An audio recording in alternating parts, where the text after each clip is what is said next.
Since Carti has been silent for basically most of the year, only with a brand new interview, only as of recent, and I think like Nardwuar happened, the whole Nardwuar thing happened. Gift to Playboi Carti, and then everybody hated him for like 2 days. And he's only been like milking Whole Lotta Red for the past couple years at concerts, and there's been no music. We're in a drought. I think it's best if we look back before Whole Lotta Red, before the Og stuff with ASAP Rocky and everything, and look into the further depths and early career of Cash Carti.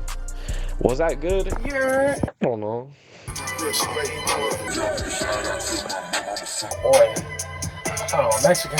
Okay, so you don't expect me to be here right now. You're expecting to be watching the video, but I have something really important to say for the channel. Take me like 15-20 seconds. I'm gonna put on a timer and I'll put on Subway Surfers gameplay. Go. Okay, so I need 162 subscribers to get to 500 subs by like the end of this year, and that's my goal and stuff. And I don't know 162 people so that I can tell them to subscribe. So I'm relying on you guys to subscribe. And to make it important, I made it this chart. There's some video doing that. But this is 162 boxes, and I'm gonna basically check each one of them off at like the start of the video, and just to show like appreciation, because I really do appreciate it. And yeah, so subscribe. That's my alarm. 15 seconds. Here's the video. Jordan Terrell Carter was born on September 13th, 1996. Ironically, the same day as the death of Tupac Shakur. You know, who everybody says is the best rapper of all time, but really the only people that say that is if you only listen to gangster rap, or you just like don't have a good opinion, like this guy. Born in Atlanta, Georgia, close to Riverdale, Georgia, a suburban area, his early life before he released music consisted of getting into trouble and working to be an NBA star. The only reason he didn't was over an argument with his coach. Crazy, because the rage sound would have probably stayed underground if it wasn't for Carti, who blew it up later on. Before his name was Playboi Carti, he would go by Sir Cartier and Cash Carti. And in 2011, he would go by Sir Cartier. 2011, picture all of this. Kanye was on top of the world with Jay-Z with Watch the Throne. Mr. Aubrey Baked Graham dropped Take Care. Adele dropped an album. Chris Brown dropped an album. In the underground, Kendrick Lamar dropped Section 80. ASAP Rocky dropped Live Love ASAP, a classic. J. Cole dropped The Sideline Story, which I don't know you could consider underground, but you know what is sort of underground, right? The band named Gay for Johnny Depp. Black man is awesome. Fuck me. Oh my, what is it? Okay, y'all. The new What Doesn't Kill You Eventually Kills You by Gay for Johnny Depp. And today we're gonna be reviewing it, guys. Oh my gosh. We're gonna be reviewing the new album that came out in 2011. Let's hear the first listen.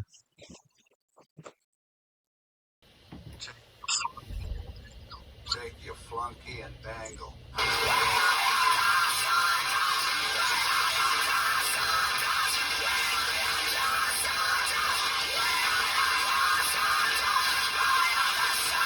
So the review for this song, Santa Claus, the Easter Bunny, and artistic integrity. Yeah, I give it a 1 Miles out of 10, because I would honestly take a Miles song out of this shit. It's a little too loud for me, guys. My ears kind of hurt. And the drumming is cool, I guess, but like it's kind of ass in my opinion. So yeah, 1 Miles out of 10, guys. And somewhere between all these releases on November 5th, Playboi Carti dropped his second mixtape, THC, The High Chronicles. But where is the first one, you may ask? We have zero clue except a tweet and the name of the song or album called Aviation Class, and that's all you can find.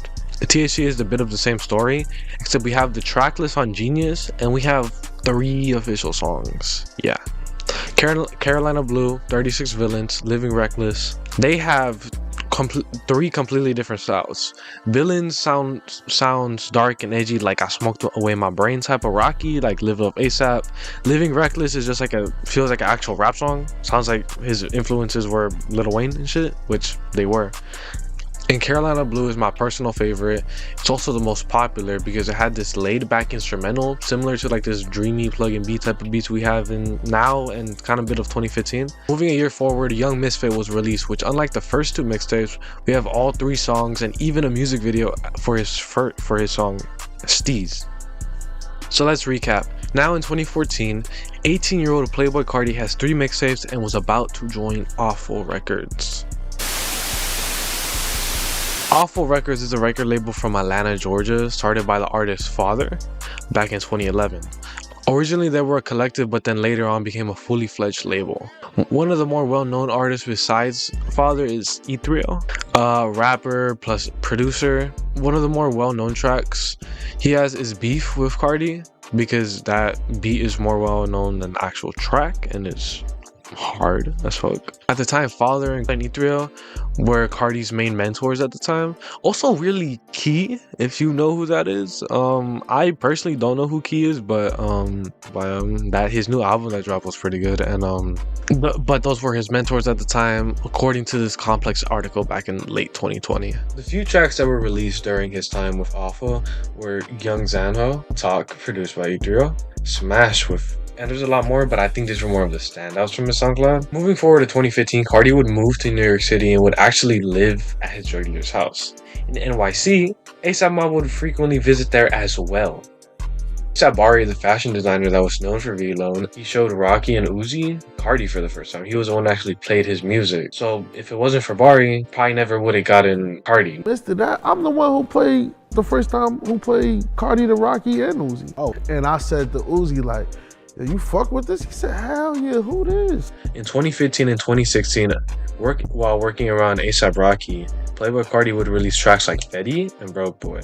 He also dropped 2 songs in the pack called Deaf and Tune, and there's like 3 songs that are like Chucky inspired covers. I don't know what it is personally, but if you do know, comment, could like, could subscribe, could comment, start a conversation. What I did find was like there's something called the Chucky tapes, and that's like a playlist people made. I don't know if that's a Carti thing. I'm not 100% sure on that. Around a year later, he would go on tour with A$AP Ferg for his Still Striving tour.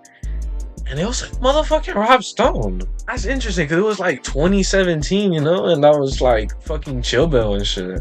Around this time, Playboi Carti would meet Lil Uzi Vert, probably by the Bari connection, honestly, or Rocky. I'm not 100% sure. But they would make a track called Left Right but also A$AP Mob's first collab project dropped. Why am I mentioning it? Because Carti was featured a bunch on there. Wrapping up this year, Carti would be signed to OG, A$AP Rocky's label, co-parented by Interscope Records. Okay, so OG is just like a label created by A$AP Rocky. So artists on there is Slow Tie, Dot Twat, Kelvin Crass, Smokey, Laundrine, A$AP Nast, Playboi Carti, Key, A$AP 12E, A$AP Ills, A$AP Ant, A$AP Ty, A$AP Ferg, and A$AP Rocky. He basically has every A$AP rapper on here. He has them like Thanos, like fucking Infinity Gauntlet and shit. Let's be honest, just Rocky have really nice fucking websites, dude. Let's talk about this for a second. This is peak creativity in a fucking website, bro. Not in the music. Website. Carti's career started in like 2011. We are now jumped to 2017, where his first album mixtape project, self-titled, came out by Carti, and basically a fucking classic, low-key. You know, you got bangers. You got like every fucking popular song. You got Magnolia. You got fucking Woke Up Like This. You also got Lookin'. The fucking beautiful ass intro of